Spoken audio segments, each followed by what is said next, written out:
સુરક્ષામાં પેસેન્જરના સ્વાગમાં બેસી સાથેના પેસેન્જરની નજર ચૂકી રોકડ રૂપિયા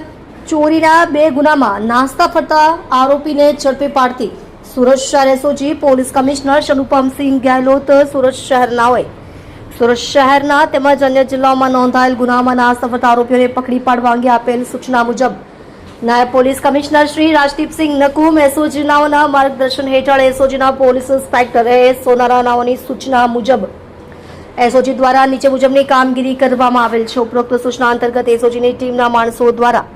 નાસ્તા ફરતા આરોપીઓનું લિસ્ટ બનાવી નાસ્તા ફરતા આરોપીઓને ઝડપી પાડવા માટે પ્રયાસો હાથ ધર્યા હતા। તે દરમિયાન એએસઆઈ હિતેશસિંહ દિલીપસિંહ તથા હેડ કોન્સ્ટેબલ રાજુભાઈ ભીમાભાઈ નાઓને મળેલ બાતમી હકીકતના આધારે ભેસ્તાન આવાસ ગેટ નંબર 1 ની સામેથી આરોપી અસલમુદ્દીન ઉર્ફે મનુ ઉર્ફે બડા મનુ રફીકુદ્દીન કાઝી ઉંમર વર્ષ 32 ધંધો વેલ્ડિંગ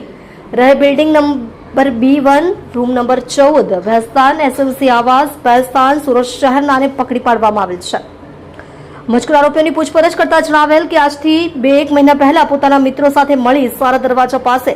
એક પેસેન્જરને બેસાડી તેની પાસેથી રોકડ રૂપિયા 15,000 ચોરી કરેલ તેમજ 10 દિવસ પહેલા ભટ્ટા 4 રસ્તા પાસેથી એક પેસેન્જરને બેસાડી તેની પાસેથી રોકડ રૂપિયા 12,000ની ચોરી કરેલ હોવાની હકીકત જણાવેલ છે। તમે જોઈ રહ્યા છો DNY ન્યૂઝ ચેનલ રમન કૌરની સાથે।